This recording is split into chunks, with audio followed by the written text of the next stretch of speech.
चलो कहाँ तक पहुंचे थे? हाँ, वाटर टूट गया था। अच्छा, वाटर टूट गया, वाटर तो टूट गया। वाटर टूटने से दो बने H पॉजिटिव, दो रिलीज हुए इलेक्ट्रॉन्स और एक बन गई फ्री ऑक्सीजन। अब एक फ्री ऑक्सीजन है, ये तो डैमेज कर देगी, है ना, ये ऑक्सीडाइज कर देगी हमारे क्लोरोफिल ए को। हम इसको फ्री तो नहीं छोड़ सकते हैं, तो इसलिए हम क्या करेंगे, हम एक वाटर ब्रेक करने के बदले कितने वाटर ब्रेक कराएंगे? 2 वाटर ब्रेक कराएंगे। 2 वाटर ब्रेक कराएंगे तो यहाँ पर हाइड्रोजन कितने रिलीज होंगे? 4। ऑक्सीजन, अब फ्री ऑक्सीजन बनने के बदले कौन सी ऑक्सीजन बनेगी? मॉलिक्यूलर ऑक्सीजन बनेगी। और इलेक्ट्रॉन भी कितने रिलीज होंगे? 4।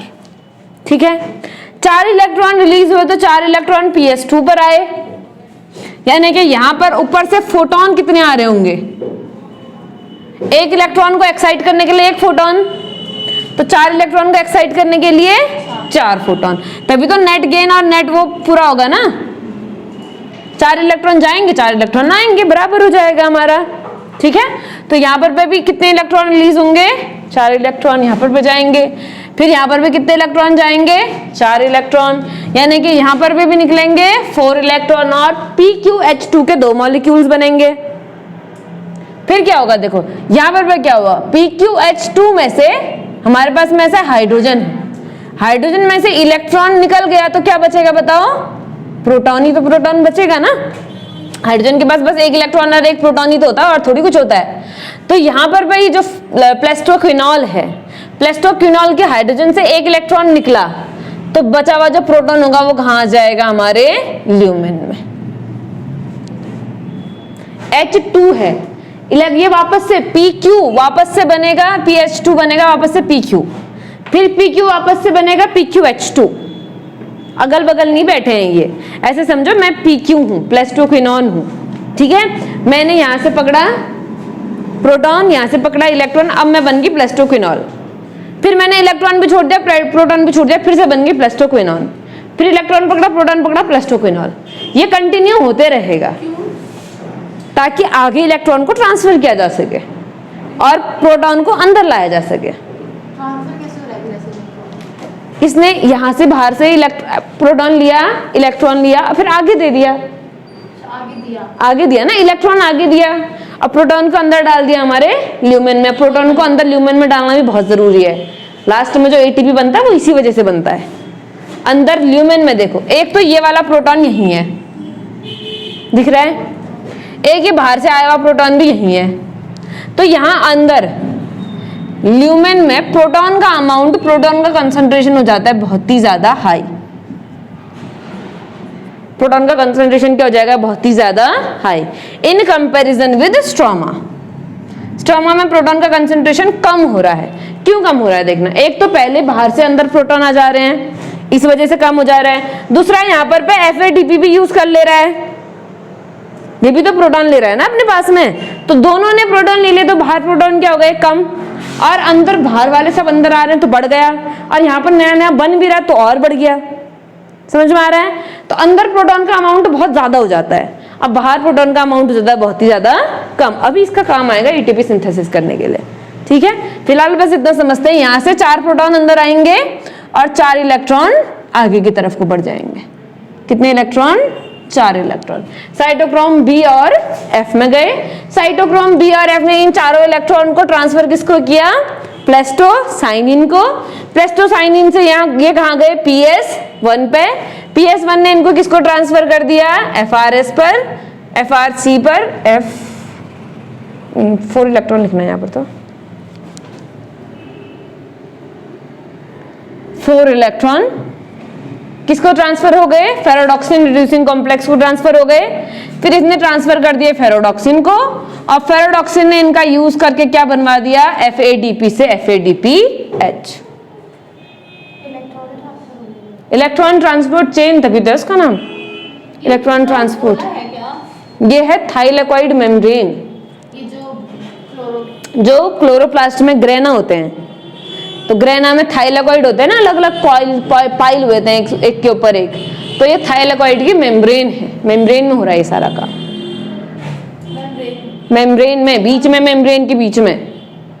फिर उसके अंदर कुछ और हो रहा होगा। ल्यूमेन में कुछ और हो रहा है, बाहर स्ट्रोमा में कुछ और हो रहा है। ये जो ये है, ऐसा समझ लो ये कमरा है ना, ये कमरे की दीवार है, दीवार में ही चल रहा है सारा काम, दीवार से बाहर नहीं, अंदर नहीं, दीवार पर। अंदर में बस H पॉजिटिव अंदर में H पॉजिटिव जमा होते जा रहे हैं और बाहर से H पॉजिटिव लेते लिए जा रहे हैं, बस। बस। PS2 से शुरू कर। PS2, हाँ तो PS2, हाँ। थियोफाइटिन, हाँ, प्लास्टोक्वानिन, प्लास्टोक्विनोन। हाँ प्लास्टोक्विनोल, फिर प्लास्टोक्विनोल, साइटोक्रोम कॉम्प्लेक्स, हाँ, कौन कौन सा? साइटोक्रोम B6 और साइटोक्रोम F, ठीक है। फिर उसके बाद प्लास्टोसाइनिन, प्लास्टोसाइनिन, PS1, हाँ, फेरिडोक्सिन रिड्यूसिंग, सबस्ट्रेट या कॉम्प्लेक्स जो भी बोलो, सबस्ट्रेट, ठीक है। आगे फेरिडोक्सिन, फेरोडॉक्सिन। उसके बाद जो फिर किसके पास जाएगी एनर्जी लास्ट? Na, NADPH, हाँ, NADP के पास जाएगी और बनेगा NADPH। ठीक है। अब कल कल ये दोबारा पढ़ा दिया था ना मैंने, अब तो काफी बार रिवाइज हो गया है ये, तो याद भी हो गया है, तो मैं फटाफट फटाफट लिखते जाऊंगी तुरंत, कुछ चीजें पढ़ानी है। FADP, FADP नहीं रे, NADP। मैंने FA क्यों लिखा? FA नहीं, NADP। FA लिखा है क्या? देख तो एक बार। FA नहीं, NA।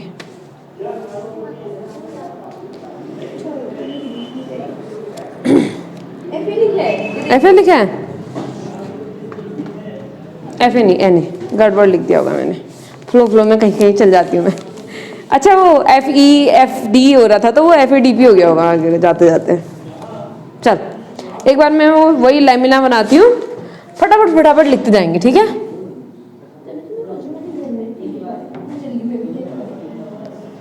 यहाँ तो चलो गलत भी हो सकता है, घर पे तो नहीं होना चाहिए। तो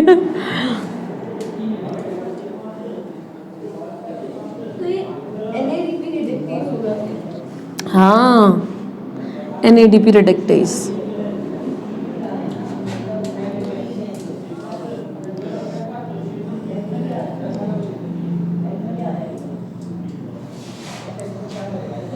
आज एक वो परसों मैंने शुरू में मैंने तुम लोगों को एक बताया था ना कि क्या बोलते हैं, जो फोटोसिंथेसिस होता है उसमें 12 वाटर क्यों यूज होते हैं? क्यों यूज होते हैं 12 वाटर?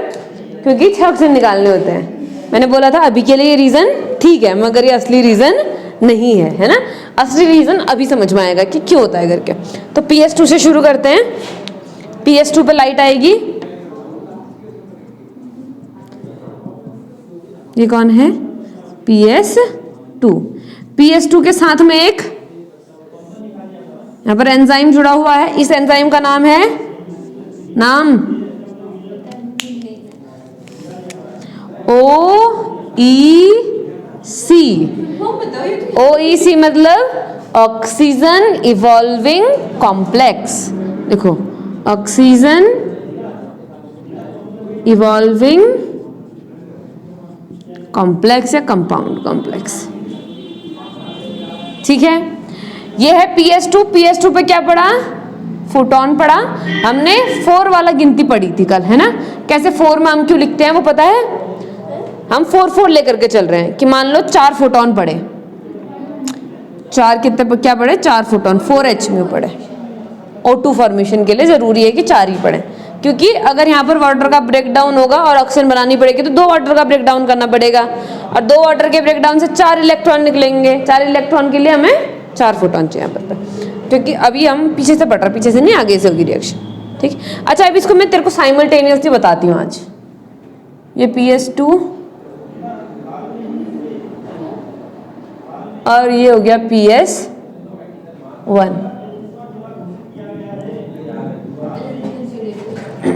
हैं? अलग अलग जगह पर ही तो होते हैं। नहीं, ये इसके सामने ज्यादा उस पे नीचे है। अच्छा, कोई नहीं, कहीं पर भी बनाओ, मेम्ब्रेन पर है वो, दिखाना है बस, है? ये वो PS2, ये क्या है? PS1। अब फोटोन वहां पर पड़ा तो फोटोन यहाँ पर भी पड़ेगा, दोनों पे एक ही साथ फोटोन पड़ेगा। तो यहाँ पर भी क्या पड़ा? H न्यू पड़ा। H न्यू पड़ा तो यहाँ से इलेक्ट्रॉन क्या होगा? रिलीज होगा। ये दोनों काम एक साथ हो रहे हैं, इसलिए मैं एक ही साथ पढ़ा रही हूँ। यहाँ से क्या हुआ, इलेक्ट्रॉन रिलीज। इलेक्ट्रॉन रिलीज हुआ तो पकड़ा किसने, सेकेंडरी इलेक्ट्रॉन एक्सेप्टर, जिसका नाम क्या है, FRC बोलो, FRS बोलो, दोनों चलेगा। FRS या FRC क्या होता है, Fe प्लस सल्फर, ठीक है। Fe प्लस सल्फर ने किसको दिया अपना, FD यानी कि फेरोडॉक्सिन। फेरोडॉक्सिन जहां पर था, फेरोडॉक्सिन पर ही एक एंजाइम है, जिस एंजाइम को हम क्या बोलते हैं, NADP रिडक्टेज। ये NADP रिडक्टेज क्या करेगा, NADP को कन्वर्ट करेगा किसमें, NADPH प्लस H पॉजिटिव में। क्या करेगा ये, NADP प्लस को कन्वर्ट करेगा NADPH प्लस H पॉजिटिव में, ठीक है। यहाँ पर जब ये काम हो रहा है, यहाँ उसी समय सेम समय पर यहाँ पर क्या काम हो रहा है, यहाँ से भी इलेक्ट्रॉन निकला और इलेक्ट्रॉन निकल करके किसने एक्सेप्ट किया इसको, है थियोफाइटिन ने। इसको हम PHEO इतना ही लिखते हैं अभी के लिए। ये क्या है, प्राइमरी इलेक्ट्रॉन एक्सेप्टर। थियोफाइटिन से ये इलेक्ट्रॉन किसके पास गए, प्लेस्टोक्विनोन के पास में।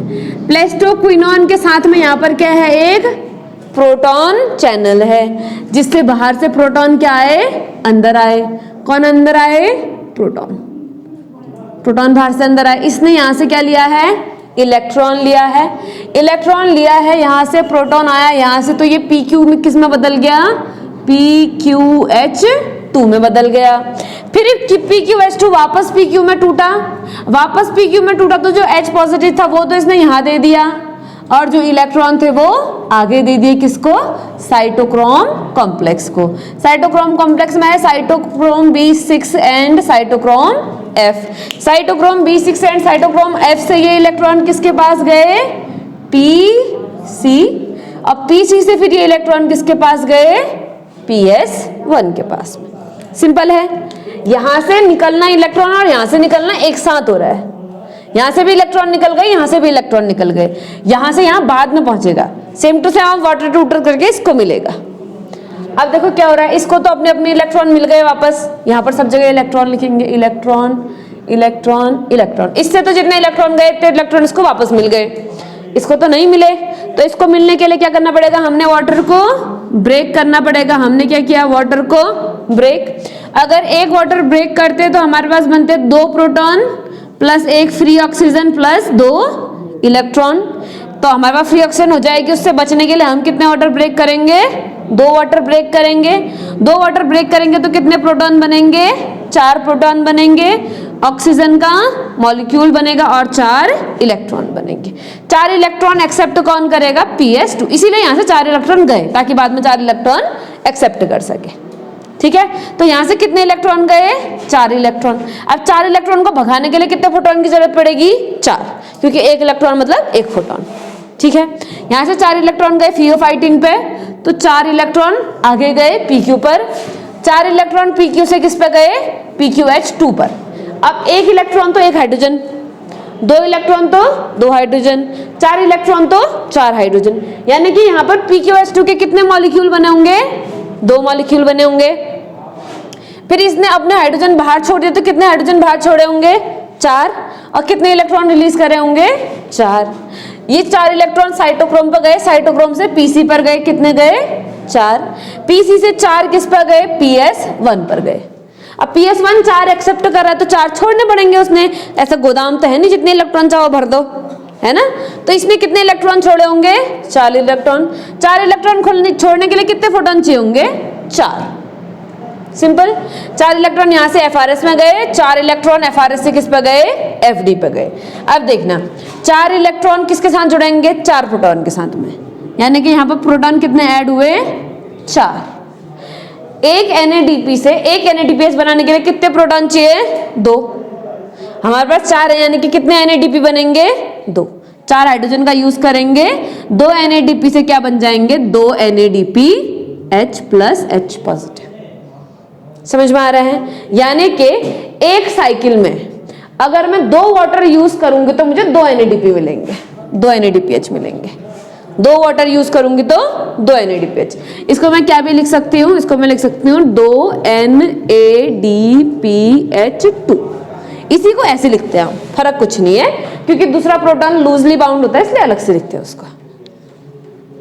ठीक है, तो यहाँ पर मतलब हमारे पास में कितने प्रोटॉन आए, कितने NADPH2 आए, 2 NADPH2 आए। अब यहाँ की कहानी यहाँ से सुनते हैं। ठीक है, हमारे पास में ये वाटर ब्रेक होकर के यहाँ पर कितने H पॉजिटिव हो गए, 4, और अंदर कितने H पॉजिटिव बाहर से आए हैं, 4, टोटल कितने हो गए, 8। अब ध्यान से सुनना, हमको ना चाहिए 6CO2, इसका तो कोई अल्टरनेटिव नहीं है। 6CO2 का कोई अल्टरनेटिव है क्या ग्लूकोज की रिएक्शन में? 6 के बदले 3CO2 कर सकते हैं क्या हम? हमारी रिएक्शन क्या होती है, 6CO2 plus 12H2O, this gives C6H12O6 plus oxygen plus water. अब मुझे बताओ, कार्बन डाइऑक्साइड 6 से कम हो सकते हैं क्या? कभी नहीं हो सकते। अब एक बहुत छोटी सी बात है, उसको याद रखनी है। क्या याद रखनी है?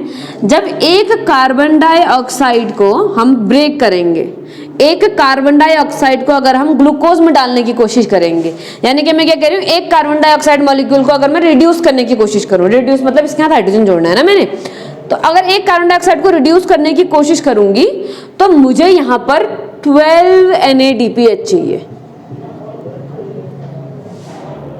12, सॉरी एक के लिए 3, सबके सबके लिए, एक के लिए 2, सबके सबके लिए 12, एक के लिए 2, तो 6 के लिए यूज करूंगी तो कितने यूज करने पड़ेंगे, 12।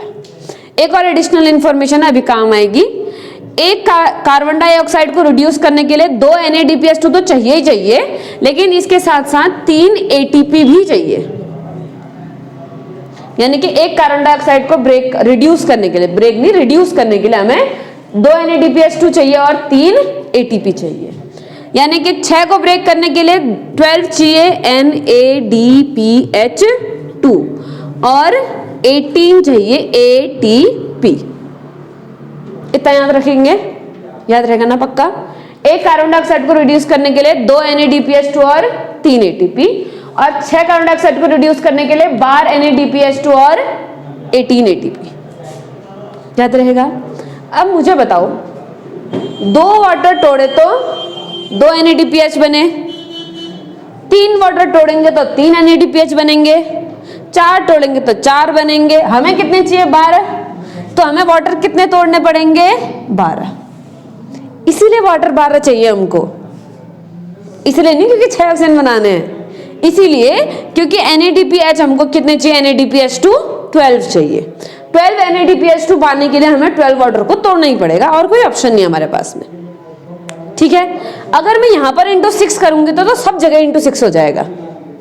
6 वाटर टूटेंगे तो ये भी इंटू 6 हो जाएगा, ये सब इंटू 6 हो जाएगा, यहाँ पर फोटोन और ये भी इंटू 6 हो जाएगा, सब कुछ इंटू 6 हो जाएगा। ठीक है, यानी कि अंदर जो बनेंगे ये भी इंटू 6 और ये भी इंटू 6। ये साइकिल जो हमने पढ़ी 4 इलेक्ट्रॉन वाली, ये साइकिल 6 बार चलेगी, मतलब कंटिन्यूअसली चलते रहेगी। ऐसा नहीं एक वाटर पूरी साइकिल पूरी करेगा फिर दूसरा आएगा, एक ने तोड़ा, इसके तोड़ने तक दूसरा फोटोन आ जाएगा, वो बाकी इलेक्ट्रॉन छोड़ देगा, है ना? तो यहाँ पर ऐसे करके कितनी चलेंगी? 6 बार चलेंगी। तो 6 बार प्रोटॉन अंदर आए बाहर से, और 6 बार यहाँ पर भी प्रोटॉन रिलीज हुए। 6 बार यहाँ पर रिलीज हुए तो कितने बन गए बताओ? 24 प्रोटॉन। यहाँ पर भी कितने बन गए? 24 प्रोटॉन। इतना याद रहेगा। यानी कि अंदर प्रोटॉन कितने ज्यादा हैं? लगभग 48 प्रोटॉन ज्यादा हैं लगभग। ये कब बोल रही हूं? जब एक ग्लूकोज बनवाना पड़े हमको। कितना? एक। और एक दिन में बहुत सारे ग्लूकोज बनते हैं, तो हम एस्टिमेट नहीं कर सकते कि एक दिन में टोटल कितने प्रोटॉन अंदर रहे होंगे, हमें नहीं पता है। हम तो एक के लिए पढ़ रहे हैं ना, एक के लिए हम पढ़ सकते हैं। दिन भर में कितना है उसके लिए हम नहीं पढ़ सकते, इसलिए हम कभी भी यहाँ पर 4-6 नहीं लिखते हैं। हम खाली यहाँ पर इलेक्ट्रॉन लिखते हैं या प्रोटॉन लिखते हैं। 4-6 क्यों नहीं लिखते हैं? क्योंकि एक दिन में तो बहुत प्रोटॉन पड़ेंगे, ऐसी बहुत सारी रिएक्शन होंगे बहुत फटाफट से, हम इतना काउंट तो नहीं कर सकते ना, हम एक के लिए एस्टिमेट कर रहे हैं अभी। ठीक है, तो एक तो क्या हो गया, अंदर कितने हो गए? 48 प्रोटॉन ज्यादा हो गए, पहली बात ये। दूसरी बात देखो, अब यहां अगर 24 अंदर आए तो कहां से आए? स्ट्रोमा से आए ना, तो यानी कि स्ट्रोमा में 24 प्रोटॉन माइनस, क्योंकि ये 24 यहीं से तो अंदर आए हैं। दूसरा, यहां पर NADPH बन रहा है, 2 बनाने के लिए 4 चाहिए, हमें 12 बनाने हैं, तो यहां पर भी तो 24 प्रोटॉन माइनस होंगे। 24 यहां कम हो गए, 24 वहां कम हो गए, तो बाहर 48 कम है, अंदर 48 ज्यादा है। ग्रेडियंट बहुत ज्यादा बढ़ गया, देख रही है कितना सारा ग्रेडियंट बढ़ गया है। तो अंदर पे जो होगा ना, अंदर पे पोटेंशियल डिफरेंस हो जाएगा नेगेटिव नेगेटिव वाला। अब बाहर कैसा हो जाएगा, पॉजिटिव, बाहर हो जाएगा नेगेटिव नेगेटिव। ये क्या आ गया, पोटेंशियल डिफरेंस जनरेट हो गया मेम्ब्रेन के अक्रॉस। और हमें पोटेंशियल डिफरेंस ही जनरेट करना था मेम्ब्रेन के अक्रॉस। क्यों जनरेट करना था, क्योंकि मैंने बोला कि हमको क्या चाहिए, हमें 2 NADPH2 चाहिए और 3 ATP चाहिए। ATP तो बनी नहीं है अभी हमें ATP बनानी है। ATP बनाने के लिए हमने क्या करना पड़ेगा, ग्रेडियंट बनवाना पड़ेगा। अब जैसे ग्रेडियंट बना तो हमारी मेम्ब्रेन पे एक कॉम्प्लेक्स है जिसको हम क्या बोलते हैं, ऑक्सीसोम कॉम्प्लेक्स। क्या बोलते हैं, ऑक्सीसोम कॉम्प्लेक्स। ये है F0 और ये है F1। अब ये जो F0 है ना, ये प्रोटॉन को कंसंट्रेशन ग्रेडियंट के अलोंग मूव करने देता है। यानी कि यहां से प्रोटॉन आएगा और आकर के यहां से बाहर हो जाएगा। प्रोटॉन आया बाहर, फिर प्रोटॉन आया और बाहर, फिर प्रोटॉन आया और बाहर, प्रोटॉन आया और बाहर। अब जैसे ही प्रोटॉन इसमें एंटर करता है, ये F0 घूमता है गोल गोल। अगर हम रेस्पिरेशन पढ़ेंगे वहां पर इसका फंक्शनिंग ज्यादा अच्छे से है, ठीक है। F0 क्या करता है, जैसे प्रोटॉन एंटर कर रहा है तो प्रोटॉन एंटर करने में F0 घूमता है, और जैसे ये घूमेगा तो इसके साथ F1 भी घूमेगा। F1 घूमेगा तो उसका कॉन्फ़िगरेशन चेंज होगा, जो कल हमने कहा था कि कॉन्फ़िगरेशन चेंज होता है F1 का। कॉन्फ़िगरेशन चेंज होने का मतलब है स्ट्रक्चर चेंज होना, और जैसे इसका स्ट्रक्चर चेंज होगा इसमें आ जाएगी active site. Active site enzyme में याद है, एक्टिव साइट पे जाकर के ही कोई एंजाइमेटिक रिएक्शन हो सकती है। अभी तक इसके पास एक्टिव साइट नहीं है, लेकिन जैसे ये प्रोटॉन आया, ये घूमा तो कॉन्फ़िगरेशन चेंज हुआ, कॉन्फ़िगरेशन चेंज हुआ तो इस पर क्या बन गई, एक्टिव साइट। और जैसे ही इस पर एक्टिव साइट बनी, वैसे ही ADP से क्या बन गया, ATP। ADP plus inorganic phosphate मिलकर क्या बन गया, ATP। अब यहां ध्यान देना, एक बार इसको पूरा घुमाने के लिए हमें 3 प्रोटॉन की जरूरत है। 3 बार पूरा घूमेगा तो 1 ATP बनेगा, मतलब 3 प्रोटॉन जाएंगे तो एक बार पूरा घूमेगा और उसके बदले में 1 ATP बनेगा, ठीक है। हमारे पास अंदर हैं कितने प्रोटॉन, 48। अगर 48 बाहर आएंगे तो कितने बार घूम सकेगा ये, 3 बार। 3 प्रोटॉन में 1 बार घूमता है, तो 48 में कितने बार घूमेगा, 48 को डिवाइड कर देंगे 3 से, कितना आएगा, 16। यानी कि इन सभी प्रोटॉन के बाहर आने पर हमें कितने ATP मिलेंगे, 16 ATP मिलेंगे 6 बार वाले में, ठीक है। यानी कि अगर 6 बार 12 वाटर मॉलिक्यूल टूटे, 12 वाटर मॉलिक्यूल टूटने से हमें मिलेंगे 12 NADPH2 और मिलेंगे 16 ATP। क्या हो रहा है देखो, 12 वाटर मॉलिक्यूल टूट रहे हैं, 12 वाटर मॉलिक्यूल टूटने से हमको मिले 12 NADPH2 और 16 ATP। हमें कितने ATP चाहिए थे बताओ, हमें ग्लूकोज बनाने के लिए कितने ATP चाहिए थे, 18। मिले हमें कितने, सिर्फ 16। बन पाएगी क्या फोटोसिंथेसिस, हो जाएगी क्या, हो जाएगी, लेकिन उसमें और तोड़ने पड़ेंगे वाटर मॉलिक्यूल, रिएक्शन थोड़ी पीछे हो जाएगी। पीछे कैसे हो जाएगी, NADPH2 तो खूब बनेंगे, जितने चाहिए उससे ज्यादा ही बनेंगे, ATP कम हो जाएंगे धीरे। शुरू में तो क्या फर्क पड़ेगा, 2-2 का गैप आएगा। एक बार में 2 का गैप आया, दूसरी बार में 2 और बढ़ के तो 4 का गैप हो गया, तीसरी बार में 2 और बढ़ के तो 6 का गैप हो गया, चौथी बार में 8 का गैप हो गया। तो ये गैप धीरे धीरे बढ़ता जाएगा। NADPH2 तो खूब सारे हो जाएंगे, ATP का अमाउंट क्या हो जाएगा, कम। इसीलिए सिर्फ इतनी रिएक्शन काफी नहीं है फोटोसिंथेसिस करने के लिए। ऐसा नहीं है कि ये होगा तो फोटोसिंथेसिस नहीं होगी, हो जाएगी, बिल्कुल होगी, लेकिन वो गैप बढ़ता जाएगा बार बार।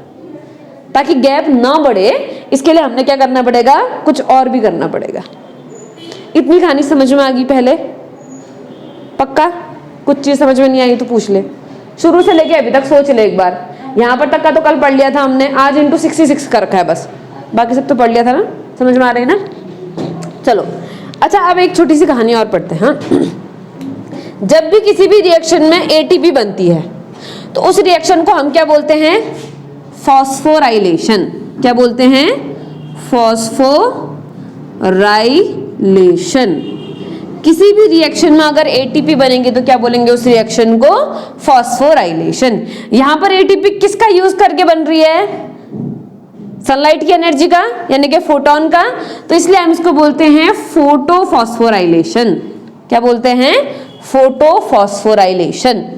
वैसे तो फॉस्फोराइलेशन है, लेकिन सनलाइट यूज कर रहे हैं तो इसलिए स्पेसिफिकली क्या बोल दिया हमने? इसको फोटोफॉस्फोराइलेशन बोल दिया। ठीक है, इतनी बात, एक बात ये हो गई। दूसरी चीज, अब मुझे दो शब्द पूछते हैं। हाँ, एक तो पूछते हैं क्वांटम यील्ड, एक पूछते हैं क्वांटम रिक्वायरमेंट, मतलब कितने चाहिए हमको, क्वांटम नीड।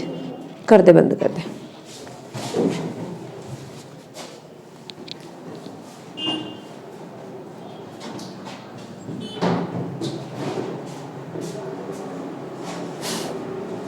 चलो, क्या पूछते हैं? दो चीज पूछते हैं। एक पूछते हैं क्वांटम यील्ड और दूसरा पूछते हैं क्वांटम रिक्वायरमेंट।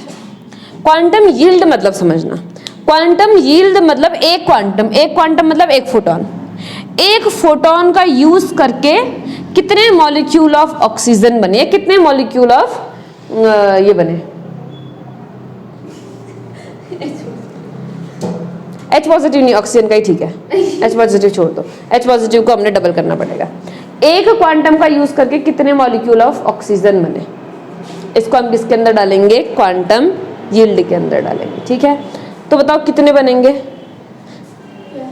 ऑक्सीजन बनाने के लिए हमें कितने फोटोन चाहिए? 4, बस 4 नहीं, कितने? 8। 4 इसको चाहिए तो 4 इसको भी तो चाहिए, 8।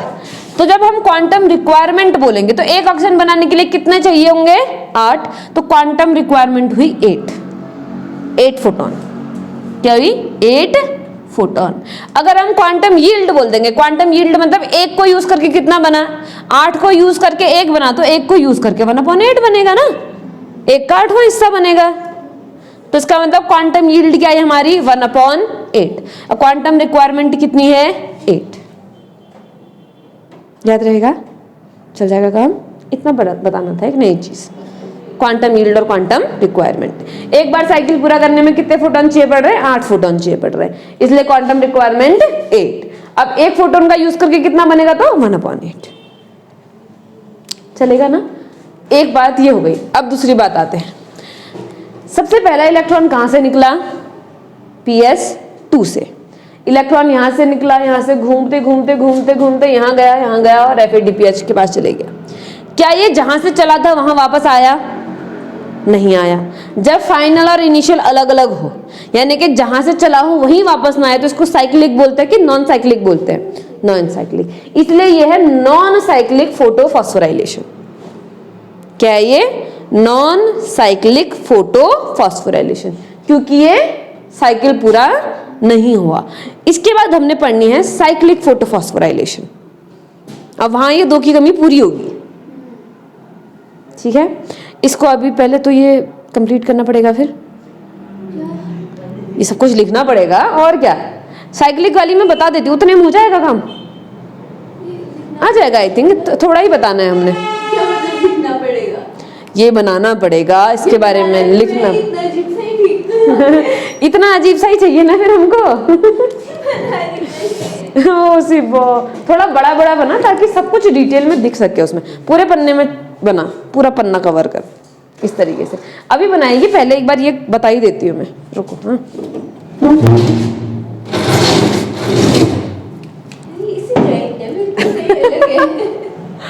चलो अब यहाँ पर थोड़ा सा देख लेते हैं।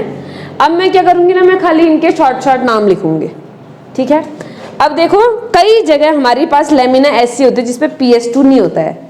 कहाँ होती है बताओ? कौन सी लेमिना में सिर्फ PS1 है, PS2 नहीं है? ग्रेना लेमिना या स्ट्रेमा लेमिना? ग्रेना लैमिला या स्ट्रोमा लैमिला, इनमें से किसमें सिर्फ PS1 होता है, PS2 नहीं होता है? स्ट्रोमा। स्ट्रोमा लैमिना में वो जो कनेक्ट करने वाली होते हैं ना, दोनों साइड नॉन अप्रेस्ड साइड होती है। नॉन अप्रेस्ड साइड में क्या मिलता है? PS1। PS2 साइड में नहीं मिलता। PS2 कहाँ मिलता है? अप्रेस्ड साइड में मिलता है, यानी कि ढके हुए साइड में मिलता है। तो हम कहाँ की बात कर रहे हैं? अब हम बात कर रहे हैं ग्रेना लैमिना की, stroma lamina, sorry stroma lamina की बात कर रहे हैं। किसकी? स्ट्रोमा लैमिना की बात कर रहे हैं। स्ट्रोमा लैमिना में सिर्फ क्या है? PS1। सनलाइट तो इस पे भी पड़ेगी, तो हमारे पास पे कौन है? PS, नीचे साइड बनाते हैं चलो, हमारे साइड में है PS1। PS1 पे क्या पड़ी? सनलाइट पड़ी। इसको थोड़ा अलग से डब्बे में डालते हैं।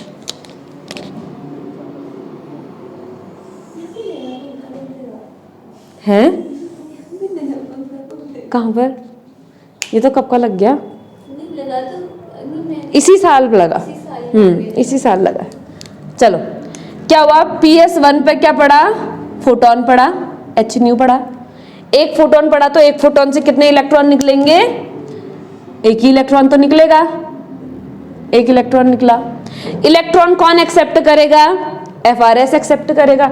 अच्छा, एक काम करती हूँ, सर्कुलर ही बनाती हूँ। साइक्लिक है तो साइक्लिक ही दिखाई जाए तो अच्छा है। ये थोड़ा यहाँ को घूमेगा। अब किसने एक्सेप्ट करा? FRS ने एक्सेप्ट करा। कितना इलेक्ट्रॉन? एक इलेक्ट्रॉन। ठीक। FRS से ये इलेक्ट्रॉन किसने लिया? FD ने लिया। अब अगर ये FD ये इलेक्ट्रॉन हाइड्रोजन के देके इसको वापस कर दे तो इस बेचारे के इलेक्ट्रॉन खत्म होते जाएंगे, क्योंकि इसको देने के लिए पीछे से ये है ही नहीं। ये सिस्टम इसको पीछे से इलेक्ट्रॉन नहीं दे रहा है, क्योंकि PS2 तो है ही नहीं। PS1 को इलेक्ट्रॉन कौन दे रहा था? PS2 तो है ही नहीं। अगर ये इलेक्ट्रॉन NADP को दे देता है तो इस बेचारे को खुद कैसे मिलेगा? फिर इस बेचारे को वापस तो मिलेगा ही नहीं ना। धीरे धीरे तो इलेक्ट्रॉन खत्म हो जाएंगे और हम यही नहीं चाहते हैं। तो ये क्या करेगा? ये अपना इलेक्ट्रॉन इसको नहीं देगा, बल्कि अपना इलेक्ट्रॉन दे देगा PQ को। किसको दे देगा? PQ को। NADPH को देने के बदले किसको दे देगा? PQ को। एक एक ही इलेक्ट्रॉन है सब जगह, ठीक है? Electron electron. PQ अपना इलेक्ट्रॉन किसको देता है? हाइड्रोजन को देता है, और क्या बन जाता है? PQH2। फिर PQH2 वापस PQ में बदलेगा। PQH2 से इलेक्ट्रॉन कहाँ जाएंगे? साइटोक्रोम में जाएंगे। Cytochrome B6 and cytochrome F। ठीक है। अच्छा, एक बात बताओ, क्या जब PQ से PQH2 बनेगा तो बाहर से प्रोटॉन आएंगे कि नहीं आएंगे? आएंगे। तो बाहर से कौन आ गए? प्रोटॉन आ गए। एक इलेक्ट्रॉन है तो एक ही प्रोटॉन तो आएगा। एक इलेक्ट्रॉन तो बदले में कितना प्रोटॉन आ गया? एक प्रोटॉन आ गया। अब जैसे एक प्रोटॉन आया, फिर PQH2 बना। PQH2 जब साइटोक्रोम B को इलेक्ट्रॉन देगा अपने, तो ये अपने हाइड्रोजन को अंदर छोड़ देगा। किसके पास में? स्ट्रोमा के पास में। अंदर ल्यूमेन में छोड़ देगा। ये ल्यूमेन में क्या करा इसने? हाइड्रोजन को छोड़ दिया। फिर ये यहां पर से क्या करेगा? साइटोक्रोम किसको दे देगा अपना इलेक्ट्रॉन? PC को। और PC वापस किसको दे देगा? PS1 को। तो क्या जहां से इलेक्ट्रॉन चला वहीं वापस आ गया? तो इसको हम क्या बोलते हैं? साइक्लिक। अभी फोटोफॉस्फोराइलेशन नहीं कहा है हमने इसको, अभी हमने इसको क्या कहा है? सिर्फ साइक्लिक। फोटोफॉस्फोराइलेशन तब कहेंगे ना जब ATP बनेगा। अब देखो, अब क्या होगा? देखो ये कहां पर से बनाऊं? अब मैं यहां पर से बना लेते हैं। चलो, नहीं हो गया, यहां पर से बना लेते हैं। F0 F1 नहीं हो पाएगा, रुको। हाँ, थोड़ा सा जगह बनाते हैं बीच में कहीं पर।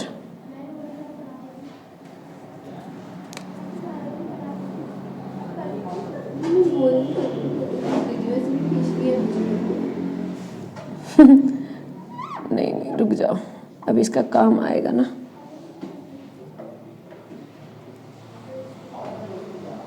ये हमारा है ल्यूमेन।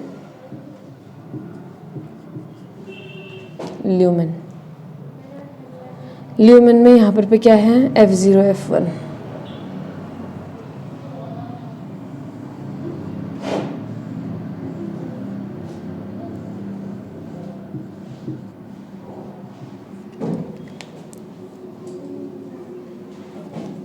इसको इतना ही रहने देते हैं अभी। क्या लिखा था वो बिल में, पता नहीं क्या लिखा था वो, क्या मिटाया आपने लिखा हुआ? मैंने फोटोन मिटाया है, रुको। हाँ, इसको थोड़ा सा मॉडिफाई करेंगे। किस तरीके से मॉडिफाई करेंगे? पूरा मिटा करके। अरे यार रुक जा। इसको थोड़ा ऊपर को लंबा बना देते हैं। चलो कोई बात नहीं होते। It's कितना लंबा okay. है? यहाँ पर बनाते हैं फोटो सिस्टम 1 जहाँ पर पहले था। नहीं, आपने कितना लंबा बना दिया मतलब। PS1 पे क्या आया बाहर से? इलेक्ट्रॉन, फोटोन आया। ठीक है, PS1 ने अपना इलेक्ट्रॉन किसको दिया? अभी मैं ऊपर को बना रही हूँ, होगा ऐसे नीचे, फिर यहाँ से वहां जाएगा। ठीक है, ऊपर को ही बना देते हैं। अपना इलेक्ट्रॉन किसको दिया इसने? FRS को। FRS से इलेक्ट्रॉन किस पर गया? FD पर। FD से इलेक्ट्रॉन किस पर गया? PQ पर। PQ से इलेक्ट्रॉन किस पर गया? PQH2 पर। H2 वापस से PQ बनेगा। H2 ने अपना इलेक्ट्रॉन किसको दे दिया? साइटोक्रोम B6 और F को। Cytochrome B6 and F। Cytochrome B6 and F से इलेक्ट्रॉन किस पर आया? PC पर। PC से वापस किस पर आ गया? PS1 पर। यहां से जब इसने इलेक्ट्रॉन आगे बढ़ाया तो प्रोटॉन कहां गए? अंदर ल्यूमेन पर। एक बार हुआ तो एक प्रोटॉन आया, 2 बार हुआ तो 2 प्रोटॉन। कितने बार होगा टोटल? जितने बार यहाँ हुआ उतने बार यहाँ भी होगा। यहाँ कितने बार हुआ टोटल? 6 बार। तो यहाँ भी टोटल कितने बार होगा? 6 बार। ठीक है, अब अंदर हो गए 6 प्रोटॉन। 3 प्रोटॉन बाहर आएंगे तो 1 ATP, 6 प्रोटॉन बाहर आएंगे तो 2 ATP। तो हो गया ADP से ATP। कितने ATP बने? 2 ATP। पहले 16 बन गए थे, 2 और बन गए, टोटल कितने हो गए? 18। चाहिए कितने थे? 18। मिल कितने गए? 18। NADPH2 हमें कितने चाहिए थे? 12। मिल कितने गए? 12। हमारा फोटोसिंथेसिस का साइकिल में जो लाइट रिएक्शन वाला काम था वो काम क्या हो गया अब? पूरा। लाइट रिएक्शन का काम क्या था? NADPH2 बनाना, ATP बनाना और प्रोटॉन बनाना। अब जब ये NADPH2 जाएगा तो ये NADPH2 अपने हाइड्रोजन देगा रिड्यूस करने के लिए और एनर्जी देगा अपनी। समझ में आई बात? पक्का? अब ध्यान से सुनना, ये हमारा क्या हो गया? एक पूरा का पूरा साइकिल। अब क्वेश्चन है एक, मैंने तुम्हें बोला था अगर PS1 ही PS1 काम करे, PS1 पर सेंटर कितना होता है बताओ? कितने नैनोमीटर? 700 नैनोमीटर। PS2 पर सेंटर क्या होता है? 680 नैनोमीटर। मैंने तुमसे बोला था कि अगर लाइट 680 से ऊपर वाली ही हो, सिर्फ 680 से नीचे वाली होगी, तब तो ये भी काम करेगा, ये भी काम करेगा। ये भले ही थोड़ा कम काम करेगा लेकिन काम तो करेगा। लेकिन अगर 680 से ऊपर हुई तो कौन काम करेगा? सिर्फ PS1। अगर PS1 ही PS1 काम करेगा तो साइक्लिक वाली तो होगी, लेकिन क्या नॉन साइक्लिक वाली रिएक्शन हो पाएगी? नहीं हो पाएगी। यानी कि उस कंडीशन में सिर्फ और सिर्फ क्या बनेंगे? ATP। यहाँ देख, सिर्फ और सिर्फ क्या बनेंगे? कोई बात नहीं, छोड़। सिर्फ और सिर्फ क्या बनेंगे? ATP। क्या NADPH2 बन पाएंगे? नहीं बन पाएंगे। तो क्या फोटोसिंथेसिस हो पाएगी पूरी? नहीं हो पाएगी। इसलिए बोला था कि जब सिर्फ PS1 काम करेगा तो फोटोसिंथेसिस की रिएक्शन पूरी नहीं होगी। लेकिन अगर PS1 काम नहीं करे तो भी फोटोसिंथेसिस की रिएक्शन हो सकती है, क्योंकि सिर्फ 2 ATP की कमी है ना हमको। बाकी क्या करवा रहा है ये? अगर PS1 मतलब हमने 680 से कम दिया, नहीं 680 से कम दिया अगर हमने, वो कह रही हूँ मैं, PS1 तो काम करेगा ही उसमें, तो सिर्फ एक ये वाली रिएक्शन होगी, ये भी भले थोड़ी स्लो होगी। अगर मान लो ये वाली रिएक्शन बिल्कुल ही नहीं होती है तो भी कोई दिक्कत नहीं है। तो दिक्कत है क्या? मान ले तू कोई फाइल बना रही है, तेरे बगल वाली भी कोई फाइल बना रही है, तो एक पन्ना लिख रही है तब तक वो भी एक पन्ना लिख ले रही है, तो तू अपना पन्ना उसको दे रही है, वो अपना पन्ना आगे बढ़ा दे रही है।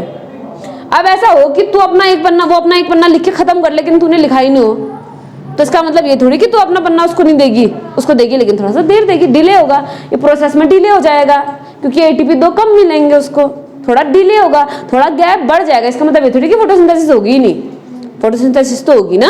तो अगर कोई क्वेश्चन पूछे कि सिर्फ PS1 काम करेगा तो फोटोसिंथेसिस होगी कि नहीं होगी? नहीं होगी, क्योंकि लाइट रिएक्शन पूरी नहीं हो पाएगी, NADPH2 नहीं मिल पाएगा। ठीक है, दोनों काम करेंगे तो क्या होगी कि नहीं होगी? होगी। तीसरा, ग्रेना लैमिला और स्ट्रोमा लैमिला दोनों काम करेंगे तो फोटोसिंथेसिस होगी कि नहीं होगी? होगी, और मजे से होगी। सिर्फ ग्रेना लैमिला काम करे, स्ट्रोमा लैमिला काम ना करे तो होगी कि नहीं होगी? होगी, थोड़ा कम मजे से होगी, लेकिन होगी। थोड़ा गैप बढ़ेगा लेकिन होगी। समझ में आई कहानी? पूरी पूरी की पूरी समझ में आ गई?